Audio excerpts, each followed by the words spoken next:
വേഗം വരുന്ന നമ്മളുടെ കർത്താവായ യേശുക്രിസ്തുവിൻ്റെ തന്നിനാമത്തിൽ എല്ലാവർക്കും സ്നേഹവന്ദനം.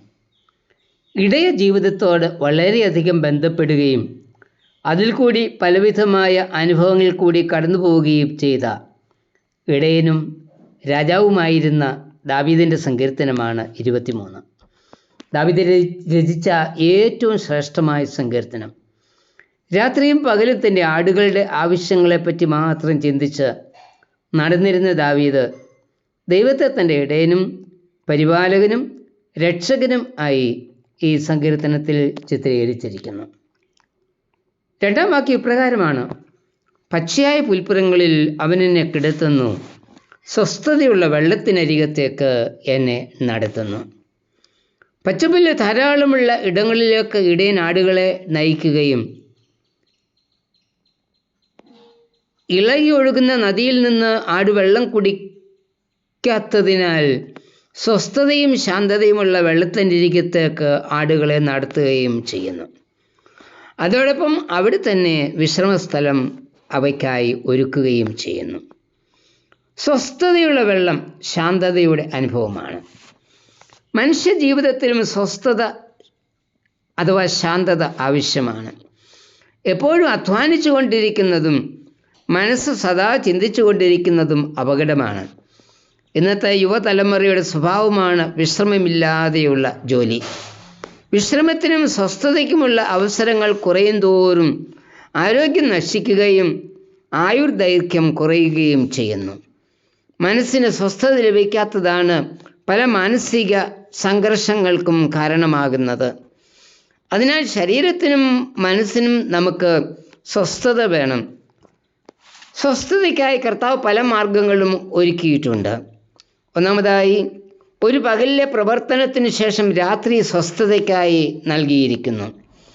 എല്ലാവരും വിശ്രമിക്കുന്നതിനാണ് ദൈവം ഭൂമിയെ അന്ധകാരം കൊണ്ട് മൂടുന്നത്. രാത്രിയിൽ കിടക്കയിൽ വിശ്രമിച്ച് പ്രഭാതമാകുമ്പോൾ ശരീരത്തിലും മനസ്സിലും ഉന്മേഷം പ്രാപിച്ച് ഉണരുന്ന അനുഭവം.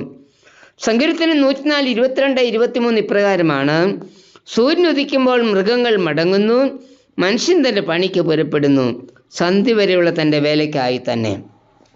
എന്നാൽ ഇന്നോ മനുഷ്യൻ രാത്രിയെ പകലാക്കി സ്വസ്ഥതയ്ക്കായി ദൈവം നൽകിയ സമയം കൂടി നേട്ടങ്ങൾക്ക് വേണ്ടി അധ്വാനിക്കുന്നു.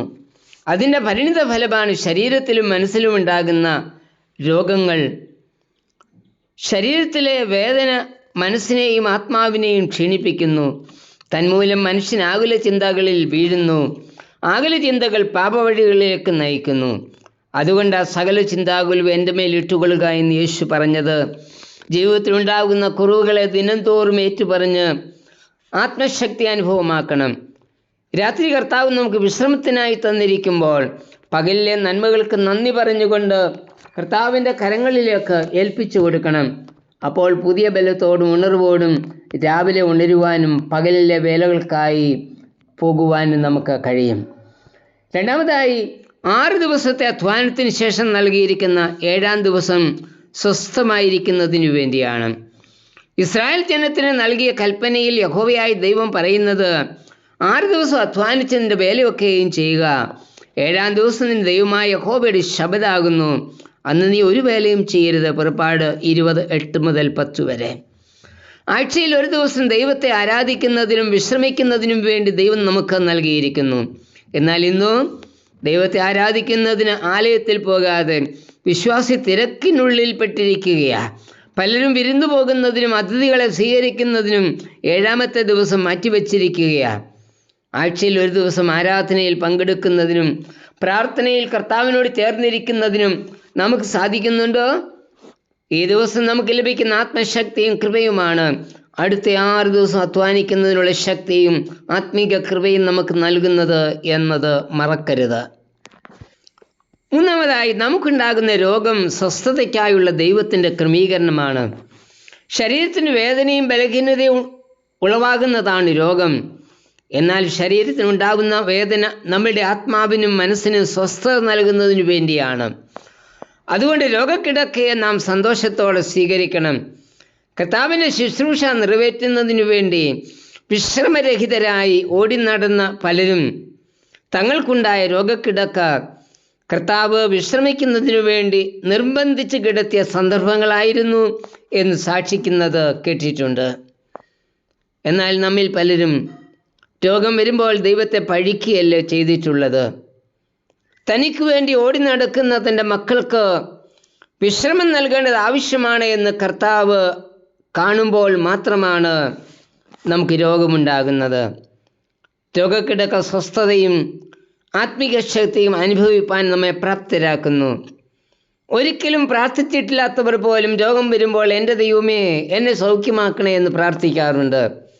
രോഗക്കിടക്ക ദൈവമുഖത്തേക്ക് നോക്കുവാനുള്ള സമയം കൂടിയാണ്. അതുകൊണ്ട് രോഗത്തെ ഒരു വിധത്തിൽ ഭയപ്പെടേണ്ടതില്ല. സഹിക്കാവുന്നതിലധികം വേദന കർത്താവ് നമുക്ക് തരികയില്ല. കർത്താവേ, സ്വസ്ഥതയുള്ള വെള്ളത്തിനരികത്തേക്ക് എന്നെയും കരം പിടിച്ച് നടത്തണമേ. ആമേൻ.